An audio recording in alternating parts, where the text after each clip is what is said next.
Hello and welcome to Felix's Space Time. In today's video, I have an interview with Julia Bergeron, a photographer for NASA spaceflight. If you enjoyed today's video, don't forget to like and subscribe. Enjoy. Can you tell everyone a bit about yourself?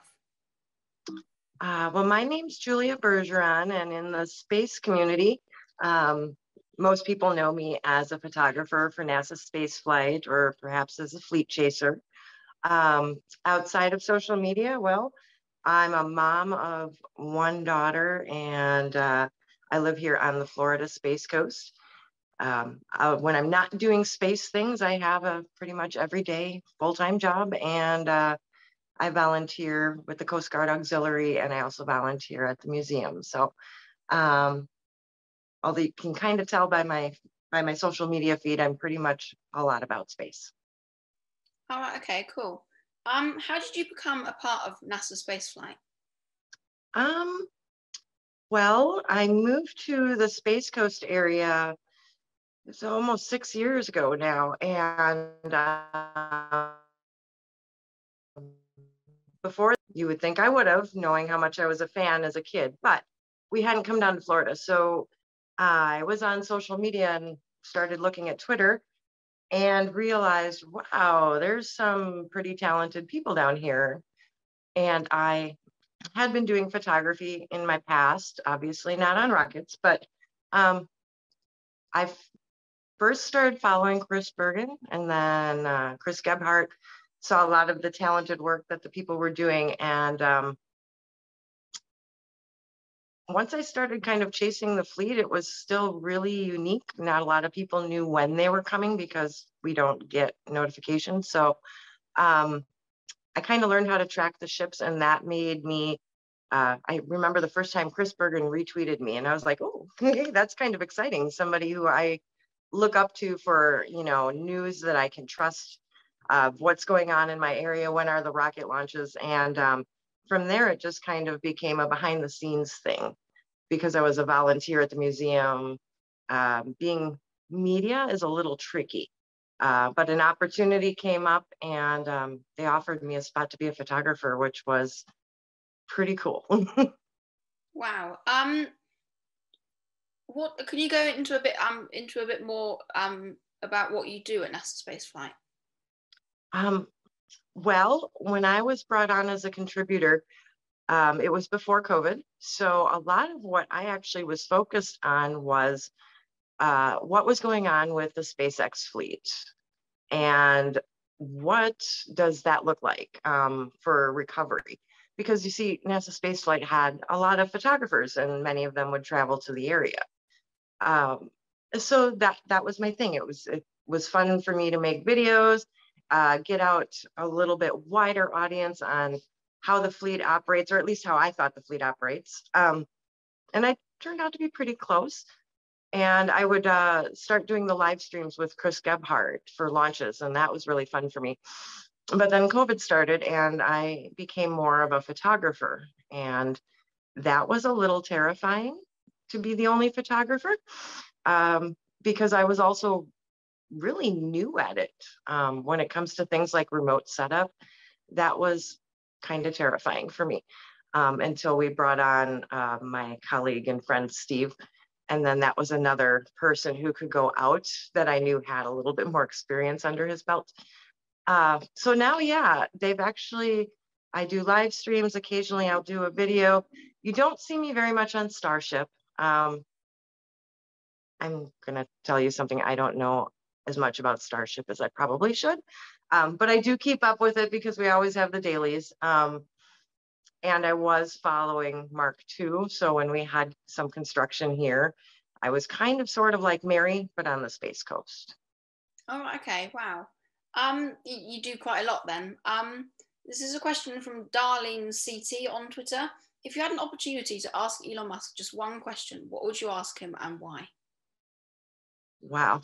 I saw that question, and thank you. That's a good one. And I'm honestly still not sure what my answer is. I think he gets asked so many questions, and he does engage a fair amount on Twitter. So I don't think there is a lot that hasn't been asked. But what would I ask him? I think I would ask him, how do you feel about everything in Boca Chica being under a microscope? You know, everything is pretty much always seen with robotic cameras and people right on the roadside, which is exciting for the public. But how does he feel about that? Or does he just kind of laugh and say, they totally got that wrong? Because I'm sure we don't always get our guesses right, do we? So I think I would like to see his viewpoint of how much of a public experience the Starship program has become, and how does he feel about that? Okay, that's actually a really, really good question. How did you get interested in space and space flight? So when I was growing up, the space shuttle program was very big. In fact, most of my childhood was entirely space shuttle. But I lived in Wisconsin, so all of my dealings with the space shuttle program and watching launches was on TV. And the Challenger accident, that was kind of a defining moment for me. I remember being at home sick from school, and it was actually a treat to not have to watch with the class on a TV that gets rolled in from the AV room. And I was fixed to the TV all day long after that, and then some. After that, I actually did get to go to space camp when I was 12 years old. And that was a pretty cool experience. And one I still have, I would say that one has stuck with me. So when I moved here, it was kind of like, wow, I've come home. And when I became a volunteer at the museum, I realized just how much I really didn't know about the early space program. And I really started diving into that. So it's kind of been with me since I was young, and I was in love with like F-14 Tomcats and wanted to be a jet fighter pilot because, hey, then you can get in the space program, maybe, as a pilot. But as you can see, I wear glasses. So that was a no.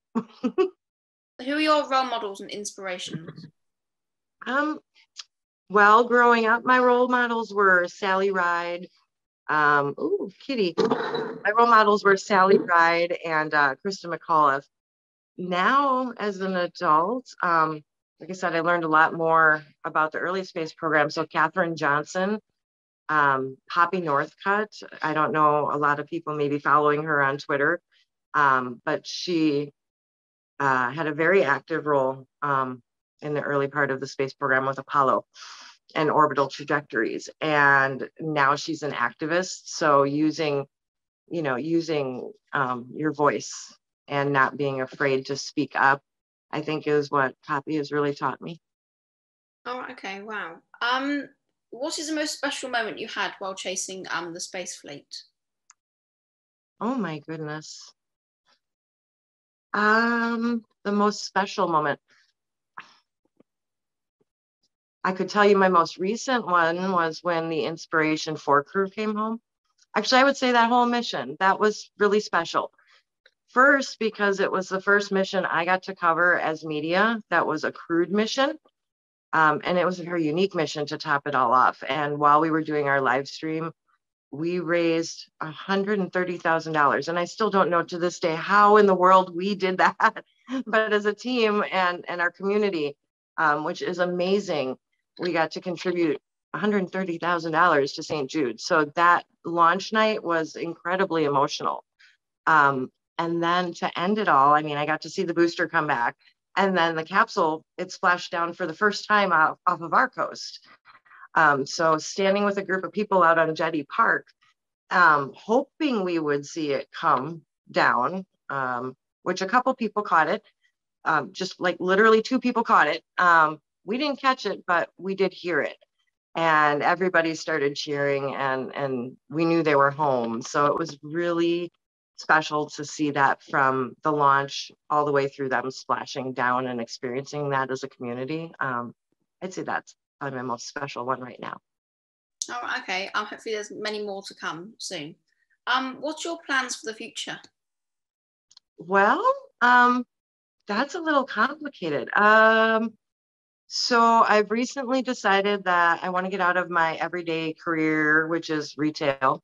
Been doing that for a long, long time, and I want to start looking into a career out on Cape with like Rocket Lab, United Launch Alliance, Blue Origin. Um, we've got manufacturers like OneWeb here and another one on the way. So I do want to transition out into a logistics career, but then that kind of complicates the whole being media thing.